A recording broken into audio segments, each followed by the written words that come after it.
Here are 7 reasons why Dwight Howard's play shouldn't really come as a surprise.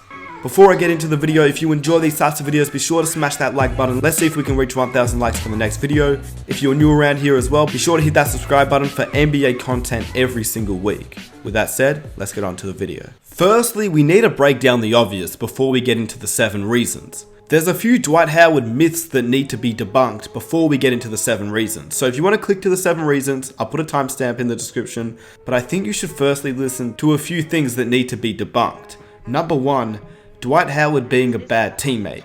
The NBA every year released their winners for the teammate of the year for each team. When Dwight played for Atlanta, he won the Atlanta Hawks teammate of the year. So is Dwight Howard really that bad of a teammate? Or was it negative press by everybody in LA loving Kobe Bryant and hating on Dwight Howard? Has he ever been a really bad teammate in Orlando? I mean, obviously there was the Stephen Van Gundy incident, but if players and head coaches clash, then that means everybody should hate on LeBron, everybody should hate on Kobe. It happens. NBA players sometimes clash with their head coaches. But in Orlando, he never really clashed with players. Obviously in LA, he managed to clash with Kobe, and in Houston, yeah, towards the end, he clashed with James Harden. So I don't think that Dwight Howard is really that bad of a teammate, the way that people assume he was. They all just assume he was a cancer in the locker room, but was he really, or was that just the narrative that people chose to run with? The one thing that I really hated was just hearing people say I was a cancer in the locker room, or I'm not good to have around teammates. That really got me. You know, one year I got teammate of the year. And then the same summer, like, he's a bad teammate. But what is the biggest factor to Dwight Howard's success this season? And the biggest obvious factor is that Dwight Howard was never even that bad. We have to remember that work ethic drives everybody. Dwight may have lost his confidence, Dwight may have lost his work ethic, Dwight may have been a little bit injured, but he was never a bad player. Dwight's play has never really diminished as much as people like to assume. Of course, just like most NBA players, his stats have decreased over time, but he was still one of the top centers in the league, even going back a few seasons ago in the 2017-18 season. That wasn't too long ago. He ended up playing in Atlanta, Charlotte, and Washington. Those 3 teams don't have the biggest viewership. In fact, most casual NBA fans, unless they go for those teams, won't really tune into a Charlotte Hornets game, an Atlanta Hawks game, or a Washington Wizards game. So my point is, many people didn't really watch Dwight Howard. They just saw what was written about him, they saw a lot of people hate on him, but they never really and truly watched his style of play. Yes, of course, he was a different player to Orlando Magic Dwight, but he was never a bad player the way that people like to assume he was. In Washington, he was actually injured. He only played 9 games, but when he did play, he had 13 points, 9 rebounds, and that was coming back from injury in only 25 minutes. The year before in Charlotte, which nobody really watched the Charlotte Hornets, he averaged 16.5 points, 12.5 rebounds, and 1.5 blocks. In Atlanta, he averaged 13.5 points, almost 13 rebounds, 1 block, but he only had 8 field goal attempts per game. Keep in mind, in Charlotte and in Atlanta, he played 80 games and 74 games. The year before in Houston, and his last and final year in Houston, he averaged 13.7 points, 12 rebounds, 1 steal, 1.5 blocks in only 8 field goal attempts per game, playing 71 games for the season as well. So the myth that Dwight Howard is an injury-prone player is really something that is that of a myth. Dwight Howard, when looking at his entire career, has never really been injured. And the one time he was actually severely injured before last season in Washington was his time in LA, where he still managed to play 76 games for the season. He pushed through all injuries that he had, playing through a torn labrum. And if you know anything about playing through a torn labrum, it can be very dangerous, number 1. Number 2, his back, where he got ligaments pulled out of his back, and Metta World Peace talks about that in an interview.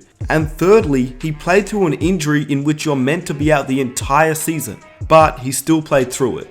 And whilst people think he played horrible in LA, he still averaged 17 points, 12.5 rebounds, 2.5 blocks per game, shooting 57% from the field and with only 10.7 field goal attempts. So firstly, we've debunked the myth that Dwight Howard has been injury prone. Secondly, we should debunk the myth that Dwight Howard has really been a bad player and a poor player in this league. Yes, he was injured last season, but he's never been a bad player. Dwight Howard has never really been a true scorer in this league. He's never averaged over 22 points per game. Players like Joel Embiid and Karl Anthony Towns, they are true scorers. They are true big men who like to score the ball, and their teams actually run post-up plays for them. When Dwight Howard was the center of the offense, he never really got plays run for him, and when he did, there were occasional post-up plays. But when you look at field goal attempts per game, he's never been that offensive threat. What obviously he could do though was change the game by defense, and that is something that maybe has been lacking in the last few seasons. But that's only simply due to the fact that he lost some of his athleticism and, in my opinion, confidence too. And I think that was a major factor in Dwight's demise. But I don't think it's a surprise that he's playing well, and two, he's always had the talent.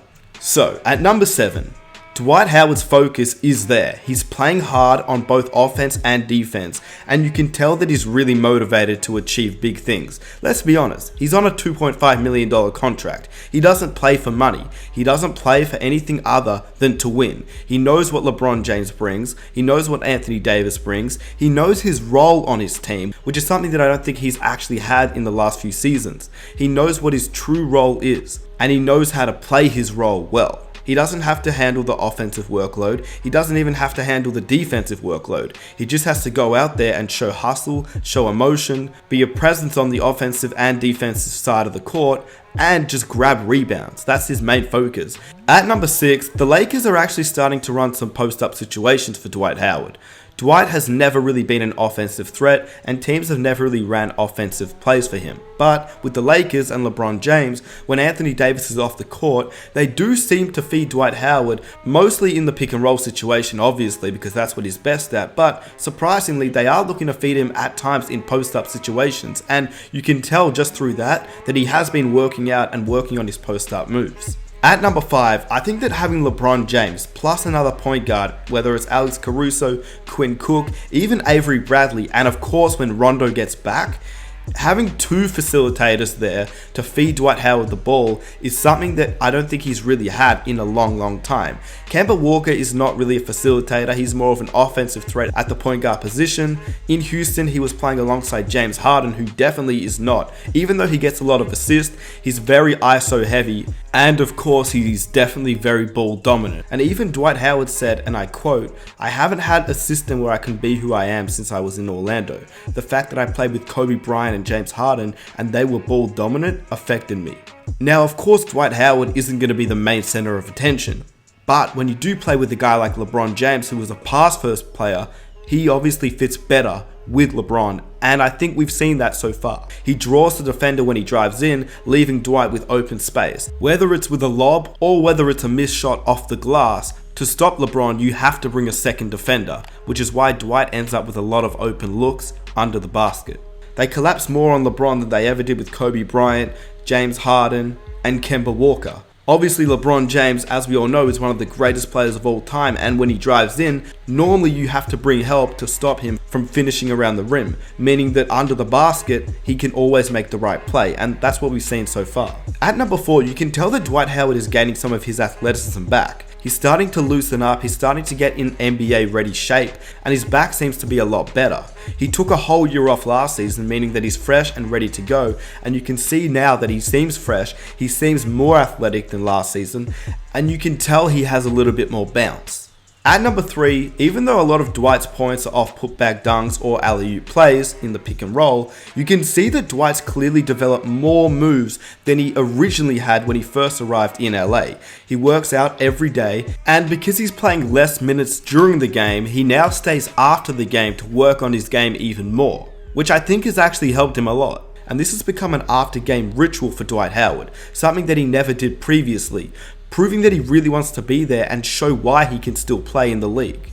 At number 2, his defensive game has also changed. When Dwight Howard first arrived in the league, he was an athletic monster. He went after every block shot. But now Dwight Howard's style of defense is a lot different, and I'll let Gilbert Arenas explain it. JaVale's never going to try to stop me because he's going to try to meet me at the rim.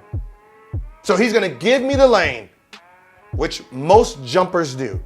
Him, DeAndre Jordan. Dwight. Dwight. Well, Dwight will flick at it. He's gonna go down and try to flick. Which is really different from the past version of Dwight Howard, who would time his shot and block it out the stands. This version of Dwight Howard tends to go a little bit lower. He obviously still has the shot blocking ability, but he uses the flick to his advantage, and we definitely saw it last game against the Spurs. He's not exactly timing his shot blocking, instead he's playing better defense, which is something that I think is going a little bit unnoticed. And at number one, and I think the most important part about it, is that his focus is there. He's playing hard, and you can see the passion and excitement. He high-fives all his teammates, he brings the crowd into it, he gets the crowd up and excited, and you can tell that even just this little bit of confidence is doing him wonders. I think the biggest thing that Dwight Howard hasn't had since he originally left the Lakers was the fact that he lost his confidence. He lost the Dwight Howard swagger. He lost what made him a superstar in the league. Yes, now he is 34 years old. He won't be the 27-year-old Dwight Howard that was first in LA. But what he does have now is a little bit more confidence. Just like Kobe said, Dwight Howard is more ready for this time around. And I 100% agree with him. I think we've seen that, and I think Dwight even knows that himself. Having a specific role that he can actually play to is something that he hasn't really had in a very long time. He's starting to get his athleticism back. He's starting to get his confidence back, which is why I don't think that his play overall should be a surprise. With that said, I hope you guys enjoyed the video. If you did, be sure to hit that like button. Let's see if we can reach 1,000 likes for the next video. Subscribe if you're new for more NBA content.